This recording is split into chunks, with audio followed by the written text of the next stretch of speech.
由台南市主办2023年全国运动会才拄结束，伫台南市的得奖数251位，奖牌数有99面。不过议员仍爱打理，伊着无专案教练得奖数有150位，奖牌51面为例，表示奖牌数还阁有真大的进步空间。借此检讨专案教练的分布项目加流动性，对此市长嘛认同互动的概念。我上面列的例子，这个3级是拿棒球来做例子。现在台南的3级棒球来讲，就是这几个学校。那后面刮胡写的就是我们的专任教练。你首先看，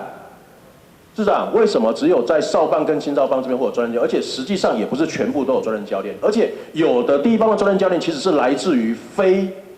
原来既有的这个计划里面，不是试聘的，不是这个部聘的，而是原民会中央原民会。好，就是应该讲说是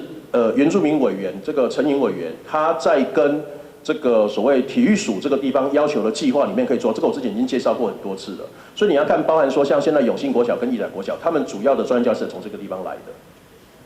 可是我们到底对专任教练投资在什么地方？然后看到另外一个空白就是青棒，为什么没有？专任教练他们就是站在那个缺，那你缺没有办法随便移动，所以我觉得我很认同这个浮动概念。所以我们过去处理的方式就是用约聘雇，约聘雇他如果表现不好就不聘了，那把这个名额移到其他学校。可是他们都很抵制约聘雇，他们就一定要专任，一定要在那个地方。这样我觉得户枢不渡，流水不腐，你就一直在那个地方，他就容易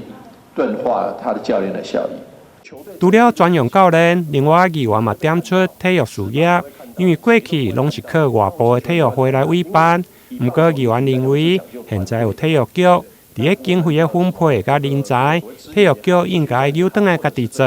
安尼才能够衔接3级的运动，避免选手来断层。台南新闻林跟张硕维采访报道。